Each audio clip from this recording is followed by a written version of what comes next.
I am Stephen Brown, and I am voting no on Prop Q because I love Austin. Stephen Brown, thank you for being here. I appreciate it. Thank you. How long have you been in Austin? I'm born and raised here in Austin. Grew up on the east side, East 9th Street to be exact, and played football here. Went to Keelan Junior High, went to LBJ High School, graduated from Austin Community College, Houston Tillerson University, and Texas State University. So educated here, born here, played here, still here. Yeah. And I guess growing up on the east side's a little bit different now than it used to be. Oh yeah, very much so. How so? Well, I mean, we just had a tighter knit community connection. A lot of my friends and family have been kind of gentrified out, so a lot of the resources and connections that I grew up with have been gone. It's been a fight to keep them. I still try to reach out to friends and family that are in the Manor, Kyle, Hutto district. But we try to still spend time with each other. So that's kind of the major way I've seen East Austin change, just the loss of connection and friends and family. So the loss of connection, the loss of that sort of tight-knit community, how did that happen? Why is that missing? Well, I mean, I think a lot of people in Austin know about the 1928 plan that marginalized a lot of folks to East Austin, people of color to East Austin in particular. Yeah. And, so that environment was strategically and uniquely created for people of color. It was my grandparents, they overcame a lot to kind of sustain and be in East Austin, but I think that in the early 2000s, I think that a lot of folks just didn't realize what was coming. That wave of gentrification hit East Austin and just completely busted up families. There's a really good documentary on PBS called Austin Revealed, and they talk a lot about what gentrification did in East Austin. I encourage people to look it up. But one of the things that they brought up in that documentary is that at the time, City Council said that they were going to get East Austin not by eminent domain, but through taxes. And it's interesting to see that we're still dealing with taxes. So the tax sitting out of East Austinites, the getting their land because it's in more of a desired zone. The density that Austin has grown, but the density that they want to create, it's all in East Austin. So, moving around marginalized people has been a history here in East Austin, and it's still going on. Yeah, so you're here to talk about Proposition Q, which will raise the property taxes by about 20% if it passes. And Austinites have an opportunity to say yes or no to that. For the few, I say a few, I don't know if that's true or not. Let me know. For the few families that are still there, I guess comparatively to when you were younger, what would a 20% property tax increase do to them? I mean, I think it'll hurt a lot of folks. I mean, East Austin, especially residents of District 1 who I grew up with, who are still there, a lot of them are under the median family income, and a lot of folks just can't afford that increase. I'll give you an example. I coach Little League football still with the Junior Jags, and on average, a season might cost about $350 for registration fees plus traveling. So that's about maybe possibly for a whole season of Little League football, $700. That's about how much you'll see taxes increase for the average family. If that's done, that's a family deciding whether they're going to put their child in an after-school program that will benefit their child development, or they're going to absorb these taxes. So I think families are just going to be met with really hard decisions. Are they going to invest in their own household, in their own child, or are they going to absorb these taxes? And so I just don't think a lot of families can take on that right now. So as the Little League coach of those kids, how old are they? I coach 8U. Okay. Yeah, 8-year-old. Yeah. And I mean, I'm sure you see the 9, 10, 11. Oh You yeah, see a lot yeah, of them, but you coach specifically 8-year-olds. So a family that has to make a decision, all right, I got to pay my taxes. That's not really a decision. You have to. correct. Yeah, yeah, But now they have to decide, well, what else can I do with my kid? We can't afford this football practice anymore, this football team. What happens to that kid? I mean, we know in inner cities, especially in urban settings, mentoring is super important. I mean, right now, I feel like we have a city council that's weak on public safety, public health, public services. But when you have, like we talked about earlier, that close knit community, by default, we kind of provide those services for kids and families. So when you don't allow a kid to have the public health benefits of being in an after school program, being around mentors, learning values that football and youth sports and after school programs teach, you kind of leave the kid vulnerable to the side effects of being born into this marginalized ghetto in East Austin. So, just having a family decide whether or not they're going to have their child in a positive environment versus paying their taxes, it just seems backwards to me. If the city of Austin and city council and Proposition Q is to help and benefit families, then you don't benefit them by making them give up their things that are already working in their lives to pay taxes for things that they'll never see. So it just doesn't make sense to me. This is going to be devastating to families, in my opinion. Give me a sense of how the city of Austin treats. I mean, I think you can. Yeah, I think you can speak pretty clearly from the point of view of the Black community, but just generally people of color. How do you see the city of Austin treating them generally? Yeah, I mean, so we've seen a lot of stuff going on right now, and I kind of want to be clear too. East Austin, was predominantly people of color, Black at one point because of the social engineering of that ghetto. But as it has evolved, there's a lot of white neighbors or people that are non-melanin. I don't always like to say black and white. I mean, some Sure. people just have a tan and others don't. Not much different, but we live similar lifestyles. Yeah. There are people in East Austin now, whether they're new neighbors, that are having a common experience as us of old East Austin is having.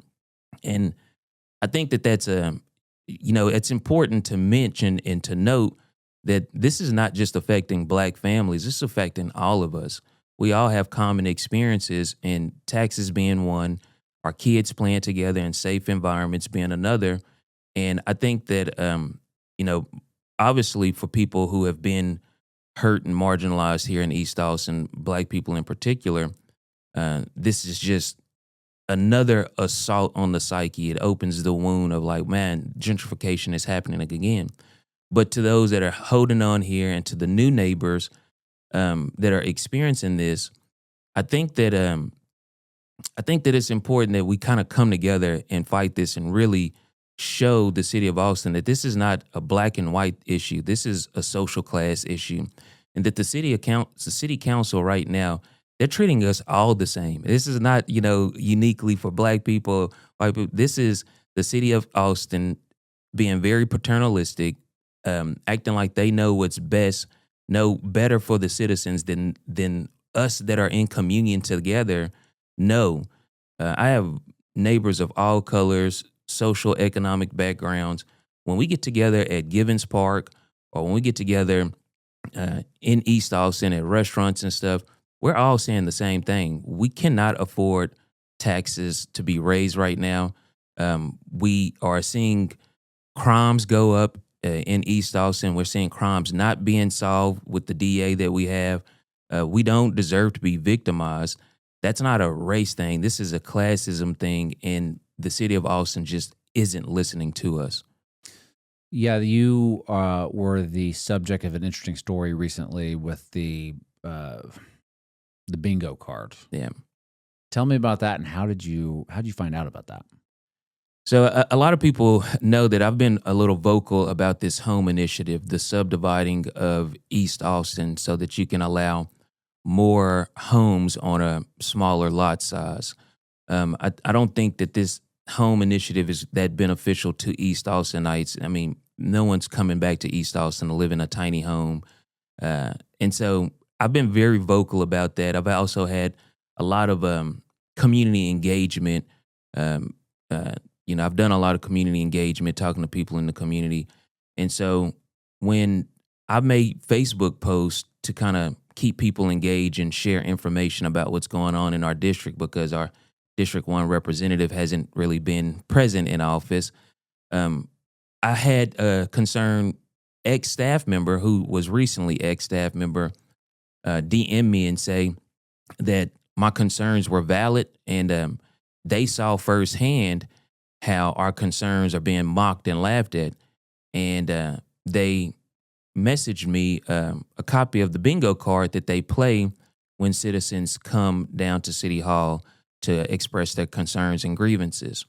I was immediately disgusted. As you know, a lot of families, to come down and civically engage, they have to either take off of work, they miss time with their families. Public comment is the cornerstone of democracy. And so to mock our constituents and to mock family members who are working hard to pay these taxes, to pay these salaries, and they just want to say in their local government, to have a bingo card that mocks them with their buzzwords is awful. It's shameful. And it's just another example of how this city council does not take its constituents serious. And it's just very paternalistic and very awful to experience. But it's evidence for anyone that has gone down to City Hall and spoke up on something that concerns them in their community. It's just further evidence that they're not listening. So that was a different issue than Prop Q. Do you think that the city of Austin is listening to people in your community, East Side, either people that have been there their whole lives or newcomers? Do you think they're listening to them when they speak out against Prop Q? No, I really don't. I mean, I think that the few times that we have had conversations with members of city council, with staff, we don't get the sense that they really care about the citizens and residents seeing their ideas reflected in some of these resolutions. They're trying to convince us of what they think we need. Matter of fact, the ex-staff member that reached out to me, she told me she heard firsthand that a few chief of staff said, the citizens don't know what they want. We need to keep their options between one and two things. We need to make this very simple, and we need to just make the decision for them. That's not democracy. And I think that speaks to the paternalism that we are educated, well-informed citizens. We all have professions.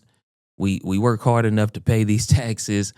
So to think that we're not knowledgeable on things that affect us in our own community really speaks to the attitude of this council. So no, I don't think that they're listening to us. And there's just so many examples that show that. I mean, this council, and especially in District 1, the community engagement on these topics is just so weak. Sometimes it's just not even there. And by the time they do engage us, the decision is already made. So, they're not listening to us. What do you think will happen? Well, I guess I should say, do you think the city of Austin, they talk about the affordability crisis, and they've been talking about it for years now. Do you think that Prop Q helps the affordability crisis? No, absolutely not. I mean, how can you say that you're serious about affordability when you raise taxes? I mean, what other tools or methods do you have to get families back their resources and their time? I mean, oftentimes their tax dollars are leaving a families with disposable cash so that they can do the things that they care about. That's to me what a local government should do, making families' lives efficient and easy, not raising taxes. How do you say you're serious about affordability, but you jack up the taxes? Just a contradiction that doesn't make sense. For those that don't know about Prop Q and what it does and how it may affect, you know, any community, but in your specific experience in East Austin, in the East Austin community, for those that don't know, what would you like them to know?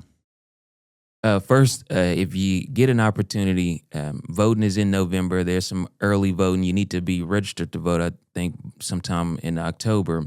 But if you are in East Austin or in the city of Austin, please make plans to go vote. You know, we know that historically voter turnouts are kind of low on these things. So make a plan to go vote. If you don't want to see your taxes raised, please do so. I think also we haven't seen this council be fiscally responsible. We saw certain council members have to pay back, expenses for expensing things the wrong way. We seen our city manager, who makes a really big salary, get in trouble for expensing stuff like sweet greens, which was on the bingo card. So we just see this council really not spend our tax dollars correctly. They've been talking about homelessness here, and I think that I think a lot of people in Austin care about homelessness, but I think that they have to stop using homelessness as the excuse. They're going to push a lot of working class families towards homelessness if they keep raising our taxes. So I just think that what I would like people to know is that we have to get serious about affordability. If not, again, this is not a black and white thing. This is a class issue. A lot of folks will not be able to stay here. Yeah. Where will they go? Hutto, Maynard, a lot of these places are becoming unaffordable too, but they definitely just won't be able to enjoy the nature, the connections, the rich culture of Austin. It's hard to say that we're the live music capital anymore because no one can stick around and even go hear it. Where can the artists go play? The people don't have enough free time after work to even be able to venture down there. The traffic is terrible. So, no, man, I think that they'll find other places besides Austin, and that'd be really sad. Yeah. Well, Stephen Brown, is there anything else you'd like to mention before we sign off? No, just, my hope is that a lot of our community members don't be discouraged. They don't allow what's taking place at the local level and at the federal level discourage them from staying engaged and doing their part. Just because they're not listening to us doesn't mean that we have lost the fight. We need to stay in the fight and make them listen to us.